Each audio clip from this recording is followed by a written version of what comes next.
Alright, what's up guys, this is Taku. We're out here going for horseneck clams and Washington clams. The tide's a little bit too high for those, so we're going to focus on steamer clams first. Taku works at a restaurant in San Francisco. It's called Hinata. It's on Van Ness and Eddy. So if you're ever around the area, stop by, say what's up. Now before I forget, I got to mention one of the most important things to do when you come out here looking for clams, mussels, even crabs, is to call the biotoxin hotline if you're on the West Coast. That's going to tell you exactly what you can keep and what you can't keep, and if there's a quarantine on anything. So if there's a quarantine on anything, they have a high level of some kind of poison, and it can cause memory loss, it can cause death, it can have a whole bunch of horrible side effects. So always be sure to call the biotoxin hotline before you start any kind of foraging like this. It's a negative 0.6 tide today at 3 p.m. It's about 12 o'clock right now.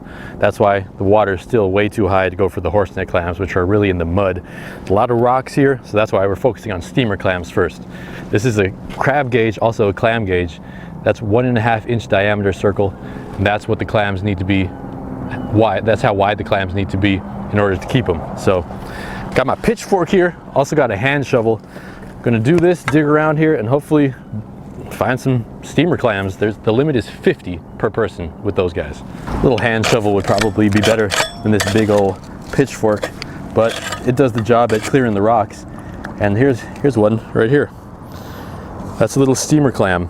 Now that's what you would measure them with. That's the 1.5 inch diameter. And obviously, if they fit through, they're too small. So that one's too small. Something that you should practice when you're out here clamming and foraging. Any rocks you lift up, you always want to put them back. Also, any clams you find or any wildlife you find, put them back in their hole if they're undersized and you can't keep them. You see all that water movement? That's the siphon of a clam going underwater. And if I feel down here, there's a hole that goes down and down and down. And that's probably a razor, not a razor, that's probably a Washington or a horseneck clam that's digging deep. And that's what we're going to target later. So I'm going to put this small one on the side. Keep searching here. Probably going to be another couple.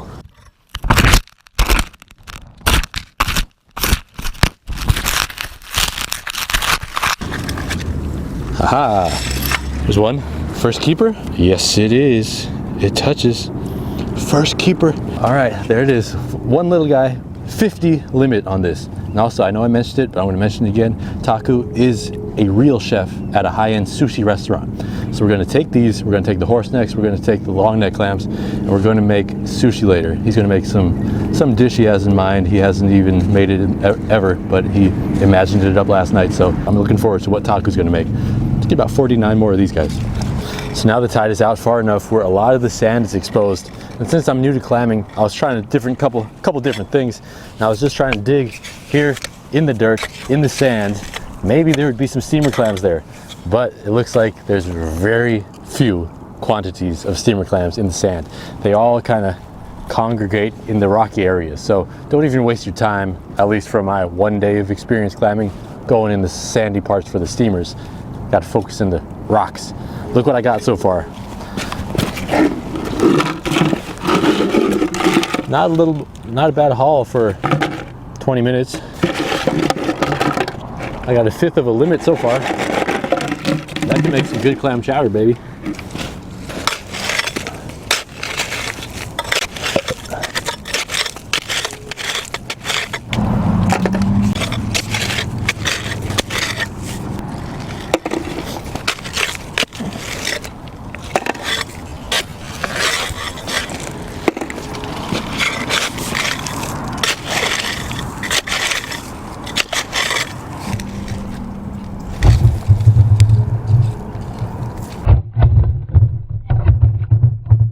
Well, all in all, I'd say steamer clamming was a success. Got about 30 of them. Limit is 50. I could easily get the limit if I wanted to, but check that out.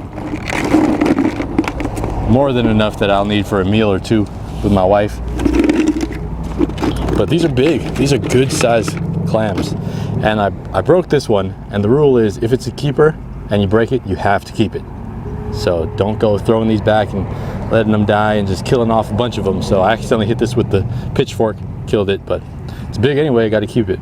They smell kind of funky right now, but after you boil them up, get all the sand out, cook them up, damn, it's gonna be good.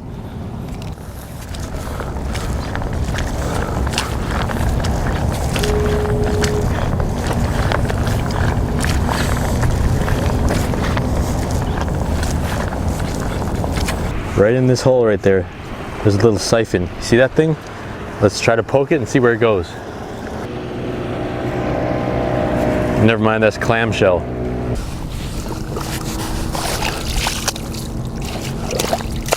This one is deep, but I'm determined to get him, at least find out what it is.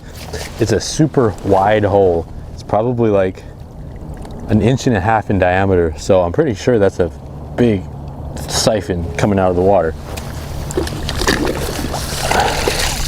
All right, y'all, it's time to get dirty. Down to my elbow. Luckily, I have long arms. Oh, I don't know. I don't think so. It's curving around. Taku said that most likely if it's one of these clams, the hole goes straight down. But this thing curves all the way around.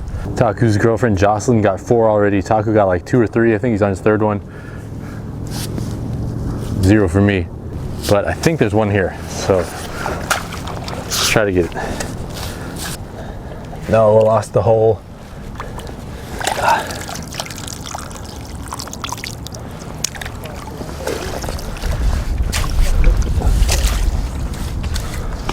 Found my first one just off of dumb luck. Just put my shovel down and hit something and got one. So that's pretty cool. There's a lot of meat on that. And then right next to it is this snail. Oh, he retracted himself, but look at the size of that thing. Taku said that these are even edible. Check out his channel if you want to see him eat one of these. The search continues for these guys.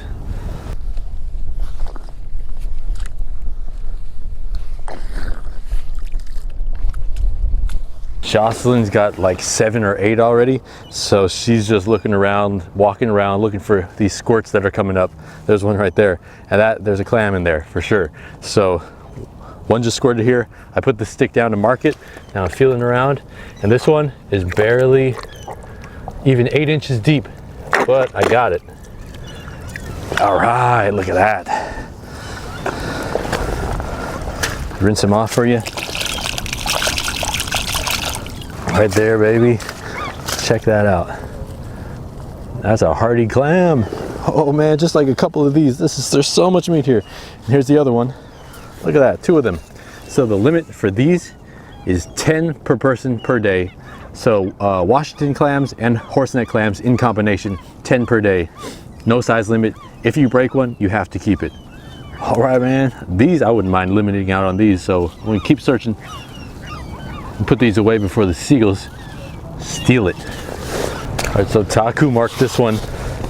He's off on another one, so I'm gonna try to get this. Seems like the technique is like one good shovelful, feel around, feel if you feel something hard, and most likely, oh, there he is right there, not even deep at all. So once you found him, stick to the side, make sure you don't crush the shell.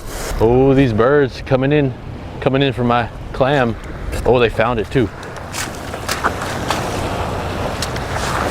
Shoot, almost took my clam, those guys. So, all right, dug down. There, I feel something hard. So just dig around it. And if you just feel a siphon, don't dig the siphon out. Oh, this one's kind of small. So this is a horseneck clam. Their shells are a lot more brittle. So 10 in combination. I broke the shell. I'm gonna keep it anyway. But yeah, let's see. This will be interesting. I'm gonna put these in my bucket. Not bad, pretty easy. Hey, if I can do it, anybody can do it. 2 big old Washingtons, 1 horseneck. This is another one of the snails. Crawls along like that. Look at that. Isn't that crazy? Its shell is just on top. But look at all that jelly, that gelatinous meat, and all that can retract inside the shell. That's crazy. I've never seen one of these in person. Wow. All right, little buddy. Look for these squirts now. Oh, there's one. All right, I'll show you the whole process for this one. I haven't even started digging, but I saw a squirt here, so I just pushing this. Oh man, they're squirting everywhere. So I'm pushing the stick all the way down, and it's hitting something hard. Let's get him.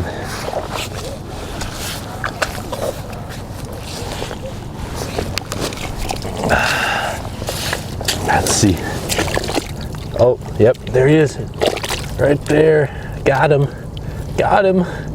A Washington, I think.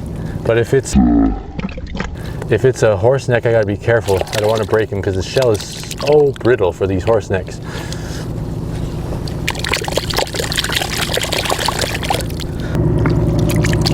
Look at that. Yeah, baby. Oh. Look at that, man. Woo! Doing pretty good, if I do say so myself. Alrighty, add them to the bucket. Man, that's a lot more fun than it looks. So the things that I've learned today, so once you know what you're doing, actually, it becomes a whole lot easier, and you can get a lot of clams, like boom, boom, boom, boom, boom. Like if I knew what I was doing from the start, I think I could have limited in about an hour and a half, maybe 2 hours, especially bring a few sticks. All right, these are the tips. Bring a few sticks. You'll walk along the grassy area like this. This is where, at least today, I found that the majority of the clams are concentrated.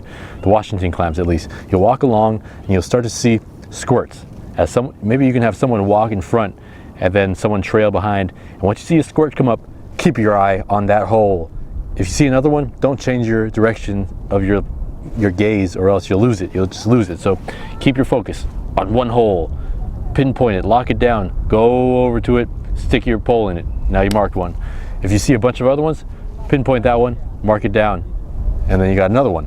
So main things that I found are the best thing to find these clams where the seaweed starts like this. Behind me, it's all mud. Check this out, all mud. But right there, a bunch of seaweed starts, a bunch of seaweed. So find those areas.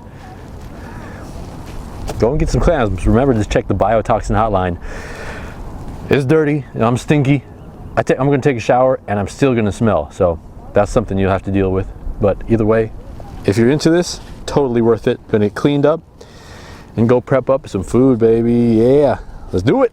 All right, y'all. So this is the haul for today. Looks like 6 Washington clams, 2 horseneck clams, and about 30 steamer clams there. Now we're going to do a slight change of plans. Originally I was going to do clam tacos, which I might do in the future, but since this is my first time clamming and I wouldn't be able to explain how to clean the clams very well and how to prep it the best way, and since I have a real chef here today, I think it'll be better for everyone if he explains how to do that and what recipe he's going to create today. Check them out. So there's 3 different species of clams here. So there's steamer clams. These are basically little neck clams, and we have these Washington clams that look like this, and we also have a couple horseneck clams in here, which is that right there. And what I'm gonna do with these ones, they're soaking in salt water right now, kind of gets that sand out of them. And with these guys, they have 2 sets of adductor muscles right about there. So I'm just gonna cut those off on both sides, boom, boom, and those are actually my favorite part. And we'll take that guts out, all the dark meat, we'll take all that out because that's where all the toxins are, and everything else is good to eat. We're gonna eat this siphon raw. Once you take it off, it's gonna turn pure white. It looks pretty gross right now, but trust me, this is delicious. That's the best part. Put some salt in there too. I'm gonna have these 2 little bowls of salt water because I'm gonna wash the clams off in here. All you want to do is stick your knife right in there, and boom. That's one side. That side too, and then turn it around.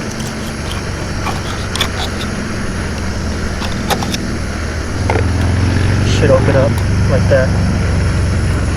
Boom. See, it's really sandy still. That's okay. See these adductor muscles? This part on these Washington clams, this is the best in my opinion. You want to try one? They're like scallops, dude. Pretty cool. It's like a kind of red. Like, yeah, it's pork real, or something. like pink. Yeah, it looks like almost the color of raw chicken. Yeah. Let's try it. So tender. It's really tender. Like, it just breaks apart in your mouth. And you just kind of feel the muscle strands. Yeah. And it has that kind of a nice bite to it. Mm-hmm. I really like it. With soy sauce, it's perfect. Yeah. What do you think? I'm not the biggest raw fish, raw sushi fan. Kind of fishy to me. Kind of fishy? But, I mean, I just came back from a survival trip where I didn't have any food. All I ate was 2 acorns overnight. So if I had this, I'd be so excited and happy. So good, but yeah. This is the foot of the clam here. This is also edible raw too, but we'll cook that. I'm gonna cut that off, and the guts are right above it. All this that's in here, all that dark stuff, you want to discard that. It's a lot of toxins are held in there, and also the tip of the siphon, that dark part, there's also a lot of toxins in there. Boiling water, I'm gonna toss that in there. Toss all 3 in there. Just about 10 to 15 seconds. Straight into the ice water here.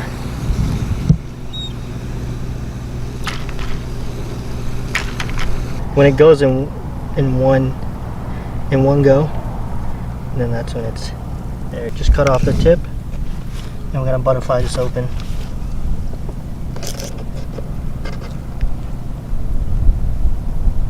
Nice. Got one there. Now let's do this one too.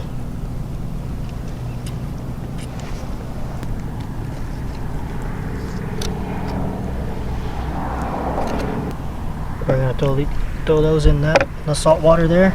These ones don't really have like a skin layer to them, like those ones. It's more of like a layer of slime. Now I just have to be 100% sure that there's no sand at all in these.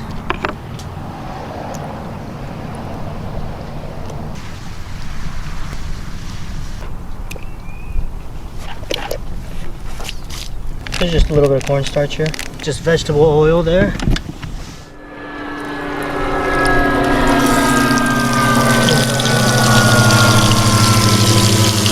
4 or 5 minutes. They don't need long.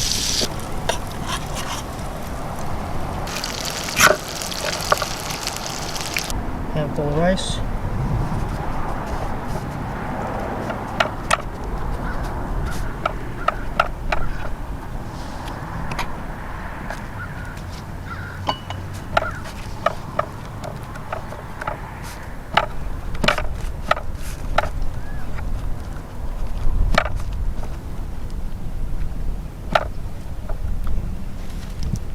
Just like that.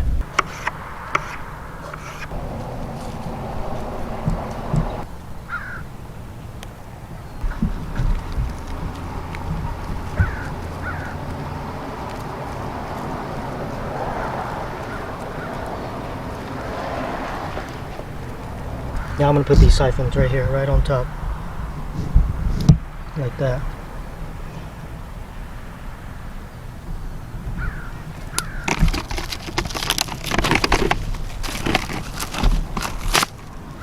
Plastic wrap.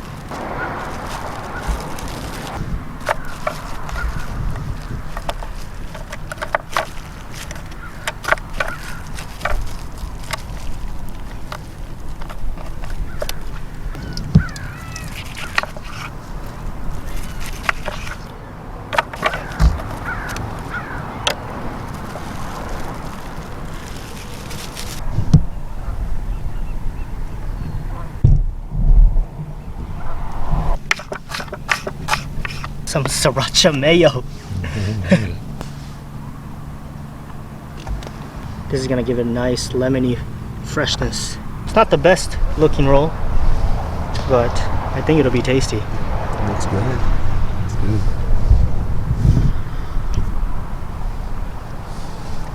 All right, finally. I'm hungry, man. Yeah. Ready for this? Yeah. Well, first I gotta say that this isn't on your menu at the restaurant. You just came up with this. Yeah, I just came up. It was in my head. It's been in my head for a couple weeks since we scheduled this thing. So let's do this. All right, go ahead. Pick one. Man, there's a lot going on in there. A lot of different crunchiness. I always love the crunchiness that the cucumber brings. Yeah, that freshness, kind of fresh bite to it. Siphon from the horseneck clam on this one tastes different, but it really complements it. Like I like it raw. You like it? Yeah. Yeah, we like this, right? Kind of the combination. Yeah. Yeah. So how'd you like clamming? First time since I was like 12 years old. So Yeah. yeah, I'll be out here again. Now I know what to do. It's always a lot easier the second time you come out. It's always kind of intimidating the first time, but Yeah. after you know what to do and what to bring, what gear to have, then it's like easy. You can teach other people. Yeah, for sure. So you saw how Taku prepared this. So you know the steps, you know the ingredients. You can try it too. Probably won't look as good as this, but as long as all the ingredients there, the taste will probably be the same. You can do it. Come out here, get those clams, make some sushi. Yep. Outdoor Chef Life, check them out. Yeah. If you want to see more sushi, it's my channel, Outdoor Chef Life. Yeah, that siphon just adds a different texture. Just a different layer. And the flavor too. Yeah. Yeah. Yeah, that raw clam flavor is much stronger. Yeah, and it feels like it's fresh. Like Yeah. something that you just caught. Oh yeah, definitely.